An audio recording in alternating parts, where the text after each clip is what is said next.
भगवान शिव ने बताया दान धर्म करने से क्या होता है। आइए जानते हैं एक पौराणिक कथा के माध्यम से।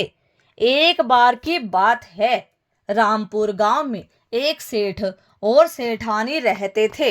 वह सेठ बहुत धनवान था और उस सेठ के घर में किसी चीज की कोई कमी नहीं थी। लेकिन फिर भी वे दोनों पति पत्नी बड़े ही कंजूस स्वभाव के थे। उन्होंने अपने जीवन में कभी भी दान धर्म और पुण्य का कोई काम नहीं किया था। उन्होंने कभी भी अपने द्वार पर आए हुए भिक्षुक को भिक्षा भी नहीं दी। उस सेठ की कोई संतान नहीं थी। उस सेठ की हवेली के पास में एक बरगद का वृक्ष था और उस बरगद के वृक्ष पर एक चिड़िया अपने बच्चों के साथ रहती थी। चिड़िया ने वहां पर अपना घोंसला बना रखा था। चिड़िया के दो छोटे छोटे बच्चे थे। चिड़िया रोज गांव में दाना पानी चुगने के लिए जाया करती थी। वह दाना पानी चुगने के बाद वापस अपने घोंसले में आती और अपने बच्चों को दाना खिलाती थी। वह चिड़िया रोज उस सेठ की हवेली पर भी जाती थी, लेकिन चिड़िया को वहां पर खाने के लिए कुछ भी नहीं मिलता था।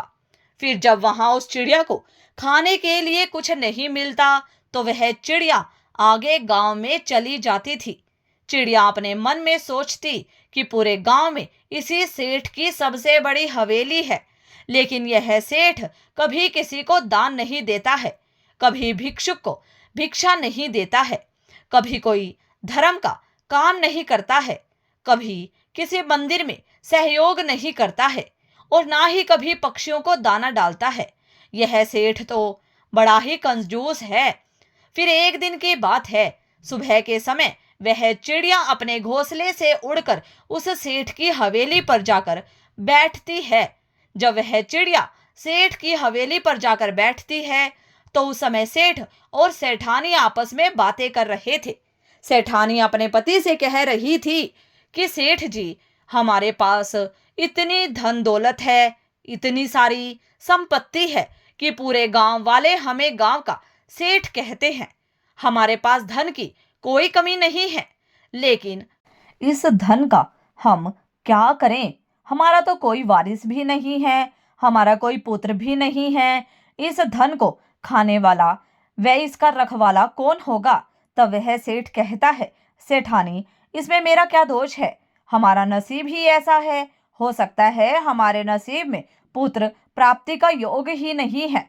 उसके बाद सेठ अपनी पत्नी से कहता है कि सेठानी, जब तक हम जिएंगे तब तक हम इस धन को खाएंगे और जब हम मर जाएंगे तो जिसके भाग्य में होगा वह खाएगा। वह दोनों पति पत्नी इसी तरह की बातें करते हैं और वह चिड़िया उनकी बातें गौर से सुनने लगती है। सेठ और सेठानी की पूरी बातें सुनने के बाद वह चिड़िया उड़कर आगे चली जाती है और दाना पानी चुगने के बाद उड़कर वापस अपने घोंसले में चली जाती है। अब वह चिड़िया रोज सेठ की हवेली पर जाने लगी और उनकी सारी बातें सुनने लगी।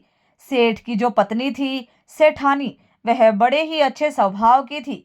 उसके दिल में दया और धर्म भी था। जब सेठानी रोज उस चिड़िया को अपने घर पर आया देखती तो उसे देखकर धीरे धीरे उस सेठानी को चिड़िया से लगाव हो जाता है।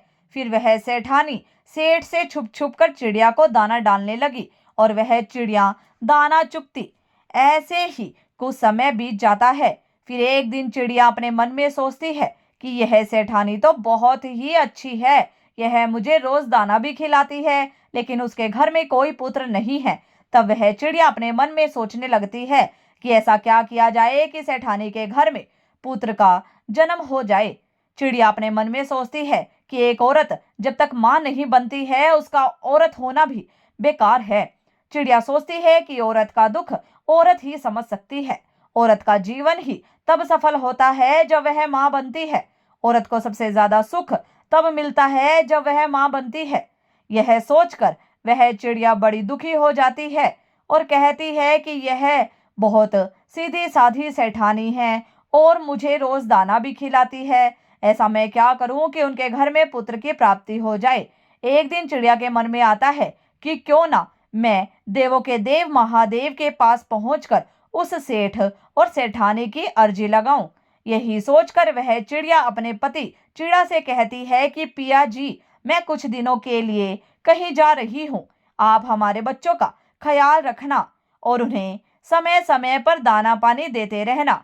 इतना कहने के बाद वह चिड़िया अपने घोंसले से उड़ान भरती है और भूखी प्यासे उड़ती हुई वह चिड़िया अंत में कैलाश पर्वत पर पहुंच जाती है, जहां पर देवों के देव महादेव और माता पार्वती विराजमान थे। वह चिड़िया उड़ती हुई जाकर के माता पार्वती के चरणों में गिर जाती है। चिड़िया माता पार्वती के चरणों में गिरते ही बेहोश हो जाती है। फिर माता पार्वती उस चिड़िया को अपने हाथों में उठाती है और चिड़िया से कहती है, हे चिड़िया, तुम कहाँ से आई हो? तुम बहुत परेशान लग रही हो, क्या बात है, मुझे बताओ। फिर वह चिड़िया माता पार्वती से कहती है कि हे माता, मैं बहुत दुखी हूँ और मैं बहुत दूर से आई हूँ, लेकिन मैं अपने दुख से दुखी नहीं हूँ, मैं किसी और के दुख से दुखी हूँ। माता पार्वती कहती है कि हे चिड़िया, तुम क्यों दुखी हो, मुझे साफ साफ बताओ। तब चिड़िया कहती है कि हे माता, जहाँ पर मैं रहती हूँ वहां पर एक सेठ और सेठानी भी रहते हैं। उनका कोई पुत्र नहीं है और वह सेठानी बहुत ही अच्छी है। इतनी सी बात कहकर वह चिड़िया फिर से बेहोश हो जाती है। माता पार्वती उस चिड़िया को फिर से होश में लाने की कोशिश करती है। काफी देर के बाद वह चिड़िया फिर से होश में आ जाती है। तब माता पार्वती उस चिड़िया को कुछ दाना पानी खिलाती है। माता पार्वती कहती है कि हे चिड़िया, तुम चिंता न करो, अभी भगवान शिव ध्यान में लीन हैं। जब थोड़ी देर बाद वे ध्यान से उठेंगे तो हम उनसे बात करेंगे। फिर थोड़ी ही देर बाद भगवान शिव अपनी साधना से उठते हैं। माता पार्वती उस चिड़िया को अपने हाथों में लेकर महादेव के पास जाती है और कहती है, हे स्वामी, जिस गांव में यह चिड़िया रहती है उसी गांव में एक सेठ और सेठानी रहते हैं। क्या उनके भाग्य में पुत्र की प्राप्ति है या नहीं? तब महादेव ध्यान लगाकर देखते हैं और कहते हैं कि हे देवी, उनके भाग्य में कोई पुत्र की प्राप्ति नहीं है। तब माता पार्वती कहती है कि हे स्वामी, अगर उनके भाग्य में पुत्र नहीं है तो आपको पुत्र देना होगा। भगवान शिव कहते हैं, हे देवी, तुम जिद क्यों करती हो? अगर उनके भाग्य में पुत्र की प्राप्ति नहीं है तो मैं उन्हें पुत्र कैसे दे सकता हूँ? लेकिन माता पार्वती जिद करती है और कहती है, स्वामी, यह चिड़िया बहुत ही दूर से आई है और यह आशा लेकर आई है कि हम इसकी मदद जरूर करेंगे। माता पार्वती कहती है, हे स्वामी, यह चिड़िया बहुत दूर से आई है, हम इसे खाली हाथ नहीं भेज सकते। यह बात सुनते ही महादेव कहते हैं कि हे देवी, तुम हर बार जिद करती हो और मुझे हर बार तुम्हारी जिद पूरी करनी पड़ती है।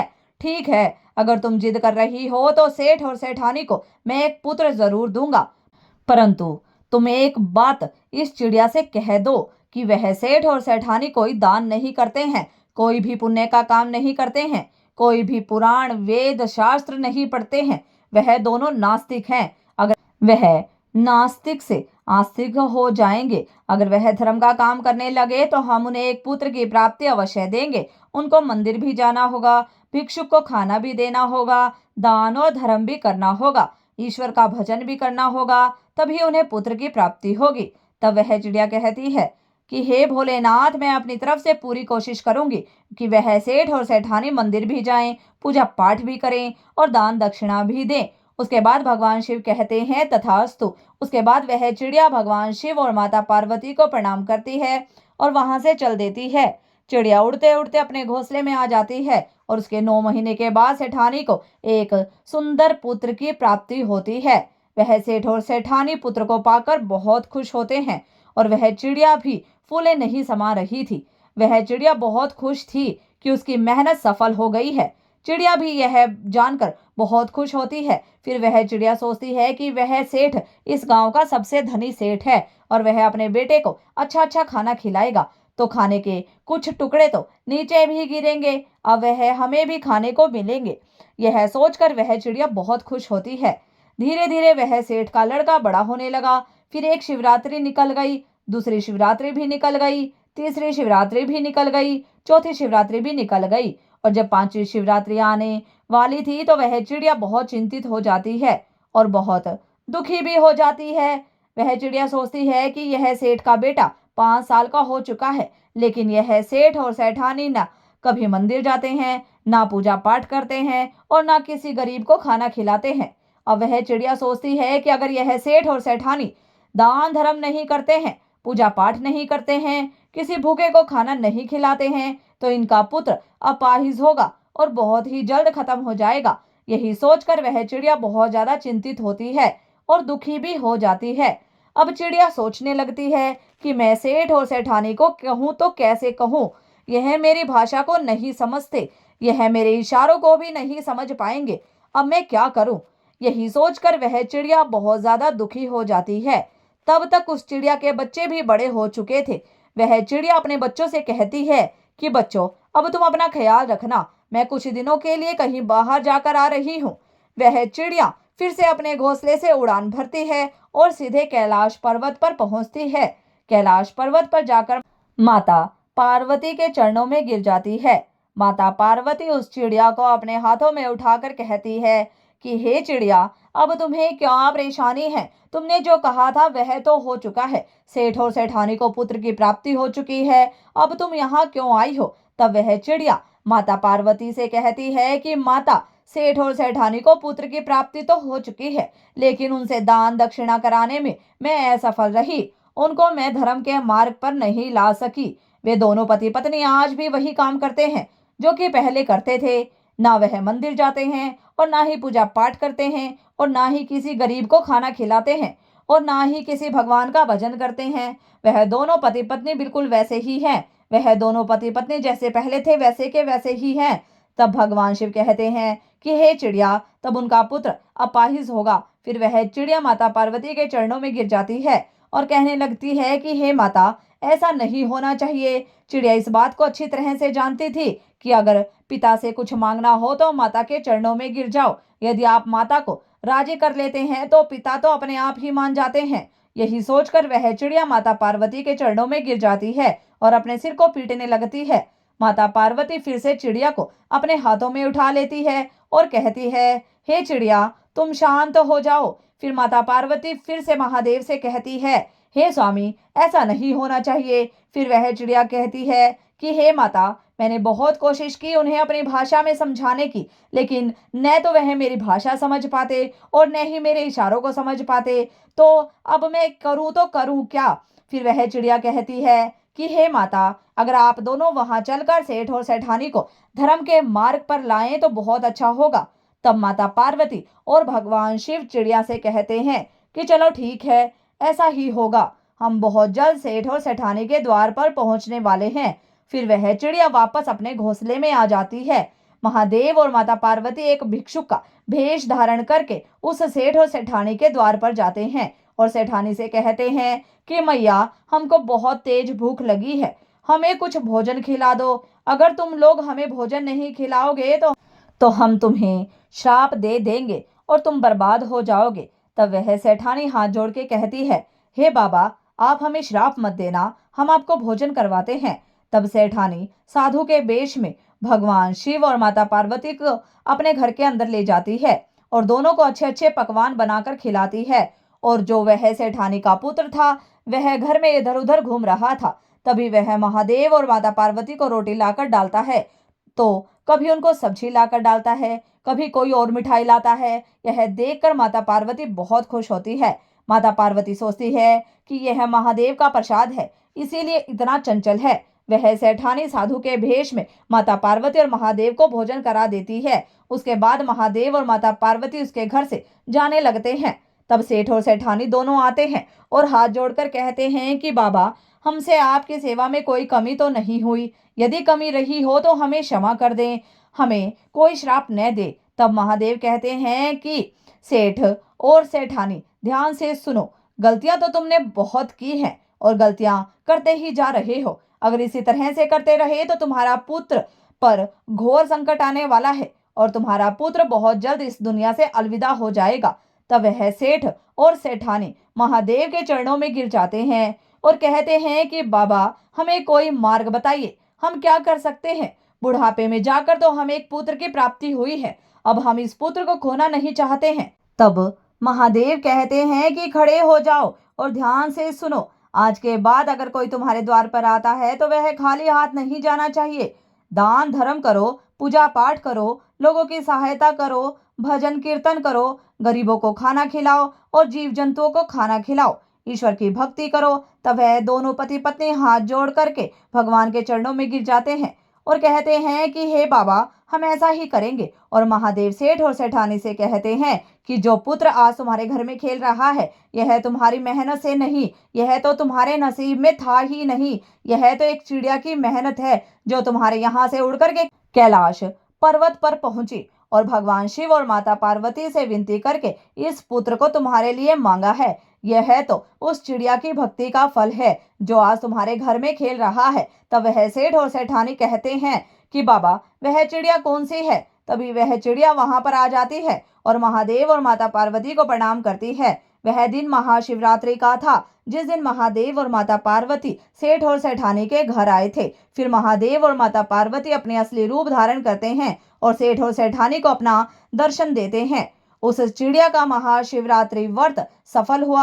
अब बड़े ही धूमधाम से वह सेठ और सेठानी अपनी शिवरात्रि मनाते हैं। उनकी शिवरात्रि सफल हो जाती है और फिर भगवान शिव और माता पार्वती कैलाश पर्वत के लिए प्रस्थान करते हैं। तो भक्तों, आपको हमारी ये कहानी कैसी लगी कृपया कमेंट बॉक्स में जरूर बताएं। वीडियो पसंद आई हो तो वीडियो को लाइक शेयर सब्सक्राइब करें। धन्यवाद।